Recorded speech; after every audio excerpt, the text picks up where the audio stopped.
Bueno, continuamos con la evolución de las políticas turísticas en Argentina. Estábamos en el modelo agroexportador, vamos una filmina para atrás para tratar de entender. Habíamos dividido agroexportador, sustitución de importaciones, ortodoxia liberal, reposicionamiento de Estado primero, mercado después, para llegar a la actualidad. ¿Sí? Dividíamos las presencias entre Estado y mercado. Y nos parábamos dentro de ahora el modelo agroexportador. Habíamos hecho la presentación, vimos el video y acá estamos, empezando la clase de hoy, recién ahora. Al modelo agroexportador vamos a estar utilizando mucho esto de algunas citas y vamos a tratar de analizar algunos planteos. Capanegra acá nos plantea: el modelo se presentaba en la exportación agropecuaria y en la importación de productos industriales. La clase dominante estaba constituida por una élite que controlaba de manera monopólica la propiedad de las tierras fértiles y que desde ese privilegio establecía una alianza con el capital extranjero, conformando un caso típico de lo que Cardoso y Faleto calificaron como situación de dependencia con control nacional del sistema productivo, a diferencia de otros casos latinoamericanos de enclave. Acá Capanegra, sobre todo, esto es más de presentación de época y de pensamiento de la época. Capanegra nos plantea la diferencia por ahí que ve de cómo se daba esa situación socioeconómica en Argentina respecto de muchos otros países latinoamericanos, digamos, donde acá la situación era de dependencia, pero el sistema productivo estaba dentro del control nacional, cosas que en muchos otros países directamente la situación era de dependencia y el sistema productivo excedía a su control inclusive, digamos, ¿no? Y acá lo que veíamos de la idea del positivismo que comentaba de la filosofía, viene algo más de explicación de cómo era el planteo en ese momento de finales del siglo XIX. Las estancias eran para esa época y por excelencia la unidad económica de producción en el esquema agroexportador que dominó el panorama político, económico y social del país. Esquema impulsado por la filosofía de la denominada generación del 80, cuya corriente de pensamiento era de origen positivista.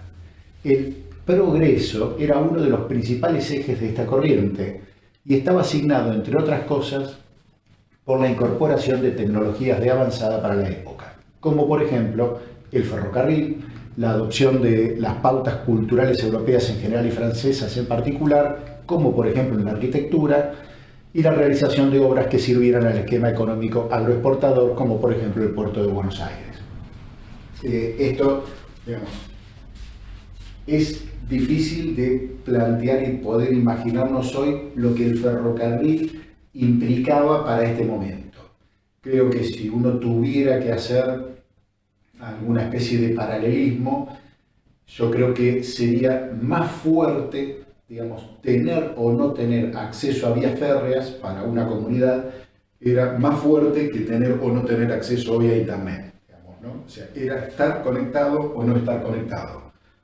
Era para el interior de Argentina, no sé, para Mar del Plata, por ejemplo, no tener ferrocarril era enterarse de las noticias una semana más tarde o enterarse de lo, digamos, en el mismo día o a lo sumo de un día para el otro, qué es lo que pasaba, que le llegaran o no llegaran los medicamentos en forma rápida era en el día o de un día para otro, a llevarlo a semanas, a días o semanas en algún caso. El tema de las pautas culturales europeas con respecto a la arquitectura, si ustedes piensan, creo que hay un valor adicional que tiene el tema de estudiar turismo en Mar del Plata. O sea, uno puede contar la historia del turismo en Argentina a través de la historia del turismo en Mar del Plata, y el video que vimos en el videíto anterior al comienzo de la clase lo muestra, digamos, ¿no? En Mar del Plata, la Rambla francesa, digamos, da cuenta de esto, el Hotel Bristol da cuenta de esto, pero no solo el Hotel Bristol, si ustedes miran o hay algunas imágenes de hoteles después de esto, y vamos a ver el estilo arquitectónico del Hotel Tigre, del Bristol, del Boulevard Atlantic, del Edén, del Rosario de la Frontera, y tenía todo que ver con las pautas, sobre todo francesas. Los valores impuestos, los valores consumidos por quienes detentaban el poder en Argentina, en ese momento tenían todos los focos puestos en Europa y sobre todo en Francia e Inglaterra, dentro de Europa. Esto, digamos, si van a Buenos Aires, o cuando lo han percibido, lo saben, la Avenida de Mayo en Buenos Aires, que comunica Plaza de Mayo con el Congreso, es una avenida que no existía, es una avenida que se hizo y se construyó para unir estos dos espacios en comienzos del siglo XX. ¿Sí? Entonces, como se hace a comienzos del siglo XX y la idea dominante, los valores dominantes son estos, entonces la Avenida de Mayo, que se hizo y se construyó, abrió, y por lo tanto todas las fachadas se construyeron casi en el término de menos de 10 años, sobre esta impronta, es posible ver casi París dentro de esa avenida. O sea, es una avenida que si uno la saca de Buenos Aires y la pone en París, podría pasar desapercibida, porque el estilo arquitectónico seguido era exactamente eso, ¿no? Para darnos una idea, acá Carlos Maita nos rescata de algo que Sarmiento escribió para una publicación, miren el nombre de la publicación, El Censor, pero que habla un poquito del valor de lo que se le daba a la actividad turística y en específico al Hotel Termal de Rosario de la Frontera. Si algún día pasan entre Tucumán y Salta, pertenece a la provincia de Salta, el Hotel Rosario de la Frontera es digno de visitarlo, sobre todo como un testimonio de época, ¿no? En 1886 redacta: comprende la más singular y variada extraña colección de aguas minerales, desde fría hasta cocer huevos introducidos en un pañuelo y con disoluciones de fierro unas, de azufre otras, de sal o de varias sales bautizadas y analizadas. Sobre la concurrencia del turismo dice: todo está de antemano tomado, mientras se afanan los arquitectos en coronar el morro que se eleva sobre el conventillo que forman las casuchas, con un cuadro que da frente a todos los vientos. El paisaje cura enfermedades contraídas en la llanura, en el desierto y en las ciudades.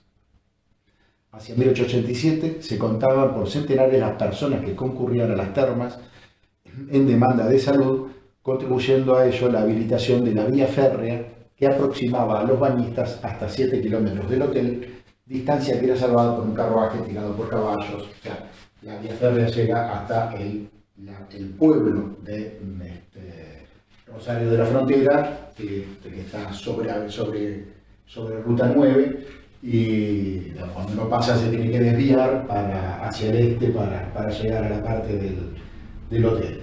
Perdón, me fui para atrás, vamos para adelante. Es una foto relativamente actual del hotel, y estas son fotos de época.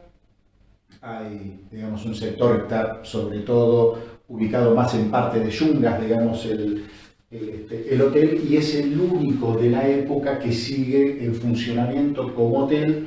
Si pasan por la zona, mi consejo es acérquense a chusmearlo solamente. Estas son fotos del Hotel Edén, ¿sí? Que están en La Falda, en Córdoba, Valle de Punilla, y que tuvo personalidades. Einstein paró en el hotel, estuvo vigente durante muchísimos años y está convertido en museo. O sea, es visitable, pero ya como museo, no como hotel. Esto en realidad es y no es el Tigre Hotel. El Tigre Hotel específicamente es que está acá, ¿sí?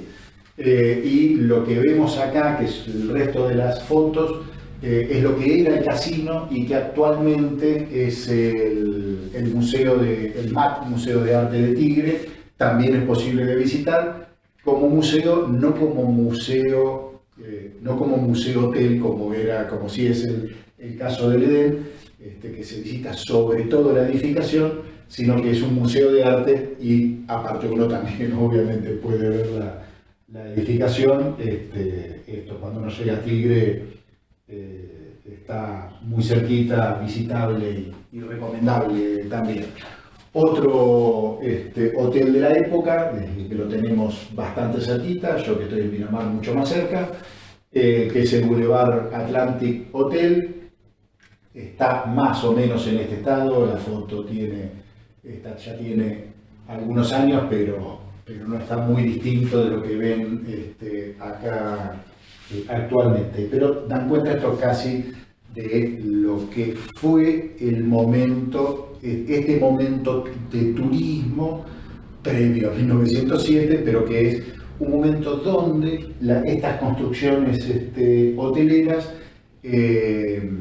dependían mucho del ferrocarril, vuelvo una para atrás, dependían mucho del ferrocarril, y acá en una cuestión, digamos, para que se entienda un poco cómo se daban las pujas, en este momento, digamos, donde se construye este hotel es el mismo momento donde se construye el Bristol Hotel en Mar del Plata.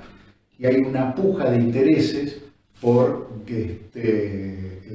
hacer llegar el ferrocarril al Mar del Sur, entre las familias que dominaban esto y las familias que dominaban las tierras de Mar del Plata. El ferrocarril no llega a Mar del Sur, y Mar del Sur sigue siendo el Mar del Sur casi como hasta la actualidad, digamos, ¿no? Si el ferrocarril hubiera llegado a Mar del Sur en ese momento y con el empuje que se le estaba dando, seguramente, digamos, la historia de Mar del Sur sería otra, y sin duda la de Miramar sería otra. Miramar sería probablemente un barrio de Mar del Sur y no sería la ciudad cabecera del partido a la cual Mar del Sur va a abastecerse, digamos, ¿no? O sea, era el momento de estar conectado o no estar conectado, y si se conseguía o no se conseguía. Seguimos dentro del modelo agroexportador. Para fin del siglo XIX, el turismo ya había dejado de ser solo una opción de salud, se incorpora el placer y el hedonismo. El turismo tiene para estos grupos una clara función social, en la medida en que se trata de una práctica compartida que define y refuerza el grupo de pertenencia y establece claras distinciones respecto de los otros. En gran medida es una práctica social complementaria a otras que, con roles similares, conforman los hábitos de recreación de estos grupos en la ciudad de Buenos Aires. Forma parte, en definitiva, de los hábitos y costumbres que se definen como civilizados y que establecen claras distinciones sociales respecto de quienes no lo practican.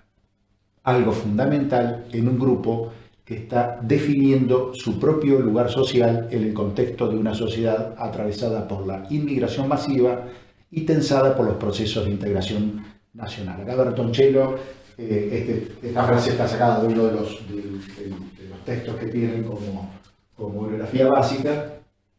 Hay algunas cositas acá de Bertoncello que casi yo le diría que ese texto de Bertoncello ustedes utilícenlo para apoyar todo el resto, digamos, ¿no? Para usarlo casi como una línea cronológica y hacer un análisis. Bertoncello es geógrafo, pero un análisis que hace muy del tipo sociológico. Uno puede leer ese texto, digamos, en función de introducción al turismo y lee un texto. Uno puede leer ese texto en función de política turística y lee otro texto, digamos. Hacia ahí vamos un poco nosotros, digamos, ¿no? Pero cómo de alguna manera se estaba digamos, generando o digamos, divulgando los valores entre un grupo social en función de pertenecer a ese grupo y de forjar un sentido de pertenencia, una identidad en función de esa oligarquía nacional que estaba en el poder en ese momento. Y casi uno podría, leyendo esto de Bertoncello, hacer referencia a Monet, ¿no? O sea, es casi el ocio caballeresco, el que nos plantea, el que nos plantea Bertoncello, que se da en ese momento. Vamos a otra frase que esta me gusta mucho de Bertoncello, este párrafo. Lugares de playa, de montaña, con paisajes pintorescos, similares a los que muestran los destinos turísticos europeos. Sin embargo, estos atributos son valorizados fundamentalmente como entorno o paisaje, como contexto de la práctica turística y no como sustento de prácticas específicas. Ejemplo de esto es lo que sucede en Mar del Plata, donde la playa es fundamentalmente el ámbito de reunión o el paisaje visible desde la Rambla y los ventanales de los grandes hoteles. Estos sí, auténticos lugares de reunión. Y se pregunta Bertoncello, ¿atractivos turísticos? Teniendo el baño de mar una función muy secundaria. Fíjense que, digamos, había que venir a Mar del Plata. Para pertenecer, lo importante era estar en Mar del Plata. Ahora es importante estar en Mar del Plata en función de que estaba el mar y los baños del mar y las actividades turísticas que principalmente hoy pensaríamos como Mar del Plata, como la Mar del Plata turística, o había que venir a Mar del Plata porque era el lugar donde la gente con la que queríamos estar estaba en Mar del Plata, ¿no? Estamos hablando de un determinado grupo social. Entonces, el punto era, el Mar del Plata era el lugar de reunión.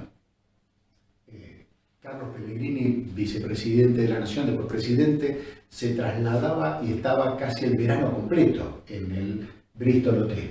En función de los valores que se estaban manejando y la impronta de los valores europeos, de la corriente positivista, generación del 80, un ejemplo de esto es la carta de menú del Bristol Hotel estaba en francés. Si no sabías francés, no comías. O pedías tipo McDonald's, dame opción 2. Es como para tratar de situarnos en la época y analizar qué era lo que pasaba y cómo, cómo se daban las actividades turísticas y cómo se daba el modelo turístico en función de un modelo europeo, pero aparte inclusive en función de una clase social que utilizaba la parte turística en función de generar un sentido de pertenencia. Sigue Bertoncello. Estos lugares deben ser accesibles y el ferrocarril, que se está extendiendo en el territorio nacional, tiene un rol fundamental en la definición de estos lugares. No solo porque permite el traslado de los turistas, sino por el papel que las empresas ferroviarias juegan en la prestación de servicios turísticos. Acá, para la temporada 1927-1928, uno ve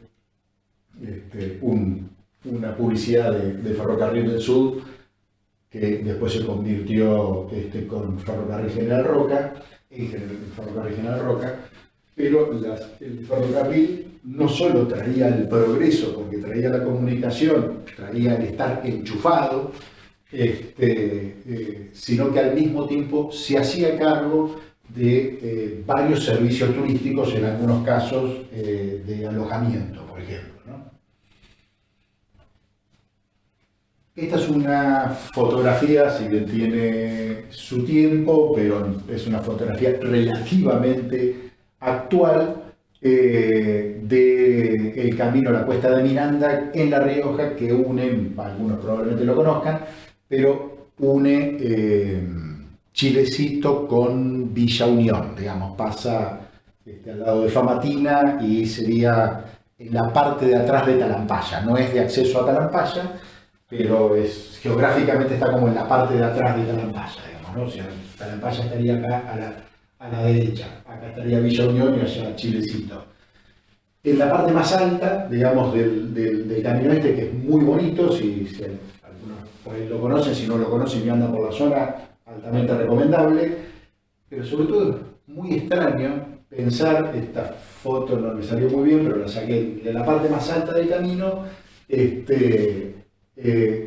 este monolito donde hace, digamos, un tributo al ingeniero que hizo la obra, que era el ingeniero Meliori, pero más allá de quién la hizo, que no es lo importante, es El lugar donde se hizo tiene un montón de túneles, un camino bastante difícil, el momento en el que se hizo. O sea, este camino, digamos, es un camino difícil para hacer en el siglo XXI. Uno dice, qué bárbaro, ¿cómo hacen este camino, no? En el siglo XXI. Lo estaban haciendo al comienzo del siglo XX, en un momento donde en Argentina había 4.800 autos 8 años antes que se empezara, y en el durante había un total de 75.000 autos. Dos cosas: por un lado, la cantidad de autos que había en función de dónde se estaba haciendo un camino, en ese momento que se estaba haciendo el camino, cuántas chances que pasara un auto había por acá. Y es una obra que, si en un momento van, presten la atención, porque realmente llama la atención, sobre todo cuando uno lo piensa en el momento en que fue hecha. Pero esto nos da cuenta bastante de cuál era el papel que empezaba a tener el auto. Ya no, el ferrocarril obviamente estaba pleno, pero cuál era el papel que empezaba a tener el automóvil en ese comienzo de Argentina. Fíjense que pongo un dato acá para ponerlo en referencia. En 1886, Don Benz, de Mercedes-Benz, es el que crea el primer auto con motor a explosión, con motor a combustión, y en 1886, ¿sí? En 1874 se fundó Mar del Plata. O sea, cuando se fundó Mar del Plata, el auto no existía, directamente no existía, no había un solo auto en el planeta Tierra.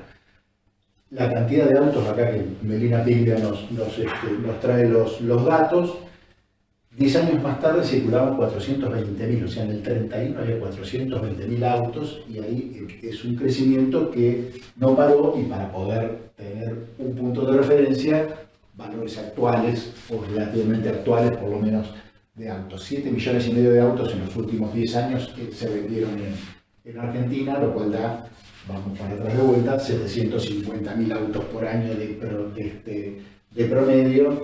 Y en el momento que se hace este camino, digamos, había, ¿cuánto? 30.000 autos en toda Argentina, ¿no? Si en algún momento pasan por ahí, es para pensarlo y para pensar, de alguna manera, ¿estaban locos estos tipos que estaban haciendo ese camino? O en realidad se estaba pensando, se venía y se veía claramente cuál era el rol y el papel que el auto o el automotor iba a ocupar, ¿no? El ferrocarril, que hasta mitad del siglo XX, por lo menos en Argentina, hasta más de mitad del siglo XX, fue fundamental. Acá uno tiene la red ferroviaria de Argentina entre 1870 y 1910, con diferencia de colores. Esto no tanto para que lo vean ahora, sino para que les quede en el PowerPoint y lo puedan visualizar. Y la red ferroviaria para 1960, Argentina en los 90 se dio el tremendo y lamentable lujo de cerrar casi la totalidad de sus ferrocarriles y perder una infraestructura que es fundamental en términos no solo de transporte de pasajeros, sino de carga en términos económicos. Es, digamos, una locura, digamos, desde lo político pensándolo, pero bueno, es lo que sucedió. Fíjense si acá algo que seguramente lo tienen ya bastante claro, pero que me interesa resaltar, que es la estructura radial que tienen los ferrocarriles, ¿sí? Hay algunas estructuras que cruzan y que no salen del puerto de Buenos Aires, pero la mayoría son, digamos, de manera de abanico, ¿no? Que salen de manera de abanico desde el puerto de Buenos Aires hacia adentro, y en realidad lo estoy diciendo al revés. No es que salen del puerto de Buenos Aires hacia adentro, sino que en realidad están pensados en función de venir al puerto de Buenos Aires para ir hacia afuera, ¿no? O sea, están pensadas no en función de pasajeros, sino que están pensadas en función de carga, y están pensadas en función de quienes diagramaron, programaron y realizaron los ferrocarriles, o por lo menos hasta un comienzo, por todo lo que fue un comienzo, que fueron los ingleses y empresas ingleses, y los hicieron en función de sus intereses. Sus intereses cuáles eran: sacar productos de Argentina, materia prima de Argentina, hacia el puerto de Buenos Aires para ponerlo en un barco y llevarlo a Londres. O sea, eso es básicamente la función que tuvo, y acá, digamos, obviamente, ¿hubo planificación? Sí hubo planificación. Hubo planificación de los ingleses en función de sus intereses. ¿Es la que a Argentina le hubiera convenido? Claramente no. O sea, Argentina sería exactamente la misma desde el punto de vista, digamos, de ocupación territorial si hubiera tenido esta estructura de transportes o hubiera tenido una estructura de transportes absolutamente distinta. Sin duda. Digamos, acá tenemos cómo la infraestructura influye de manera muy fuerte respecto del tipo de territorio que vamos a conformar. O sea, la idea es poder pensar y repensar esto. Así, bueno, pero esto ya pasó, sí, vamos a la historia a tratar de entenderla en función de entender que los proyectos actuales y los proyectos futuros van a estar marcando el territorio, van a estar marcando la sociedad, y por lo tanto, digamos, hay una responsabilidad en el pensamiento de esas infraestructuras, de esos equipamientos, de esas acciones que podamos tener, que terminan siendo acciones políticas, porque van a tener un fuerte impacto sobre el territorio. De acuerdo al impacto que querramos nosotros que tenga, serán las acciones que acompañemos o no acompañemos, ¿no? Seguimos. De acuerdo con sus estatutos, el Touring Club argentino, inspirado en las instituciones similares de Europa, tenía por objeto fomentar el turismo de la Argentina. Esto está en la guía de 1911 del Touring Club, pero al menos hasta 1926 los dirigentes del club invirtieron esas prioridades y consideraron el mejoramiento de la vialidad como la misión fundamental del Touring Club. De acuerdo con el diagnóstico que expresaba la revista del club en Argentina, país vasto y poco poblado, con amplias zonas aisladas, el turismo no era ni podía constituirse en lo inmediato en una actividad rentable. Era una práctica moderna, civilizada y saludable. Van a ver estas palabras, digamos, relacionadas a la actividad turística en muchísimos lugares, que debería ser favorecida, pero pertenecía a la esfera de lo privado. En este sentido, el Touring Club asumía como parte de su misión el fomentar el turismo, brindando orientación a los turistas, recopilando y brindando información, y promoviendo las excursiones y los deportes mecánicos, en la creencia de que por medio del turismo se llega fácilmente a obtener una buena vialidad.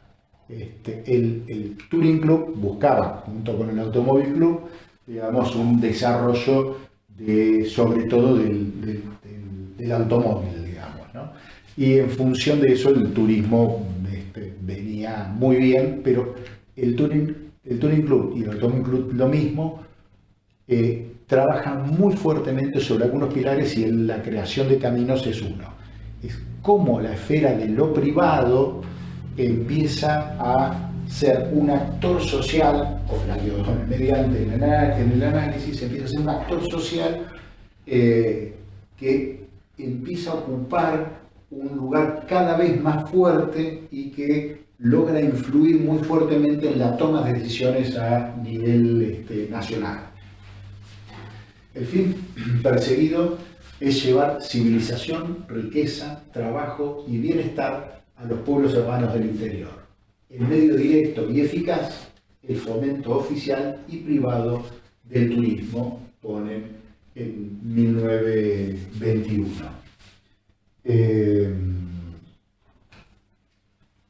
Seguimos dentro del modelo agroexportador. Y todo respecto del touring acá, citado por Melina Piglia.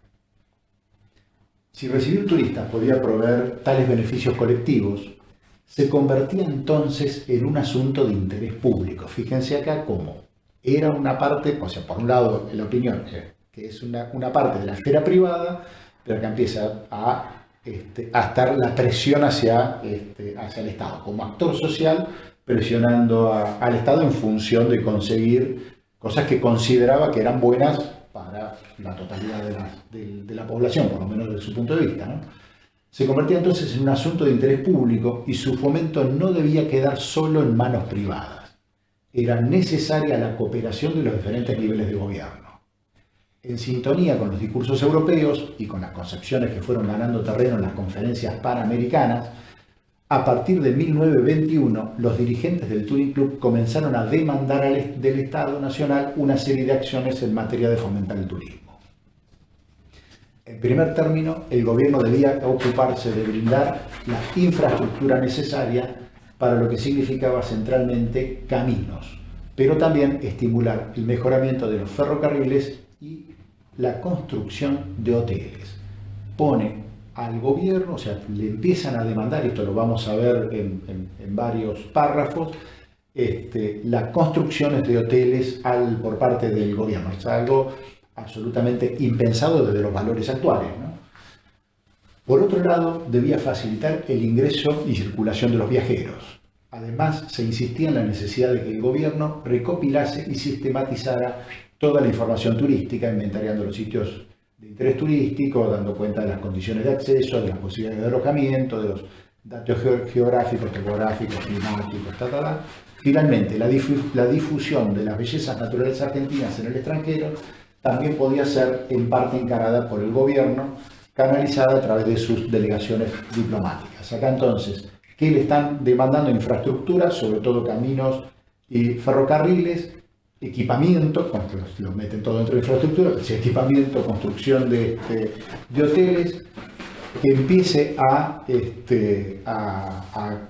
recopilar información y promoción y publicidad, digamos, ¿no? Difusión de las bellezas naturales. En 1922, el Touring Club directamente propuso la creación de una organización de fomento oficial de turismo, financiada con impuestos a los viajeros, que debería dedicarse fundamentalmente a la recopilación de la información turística y a demandar de otras reparticiones estatales las medidas.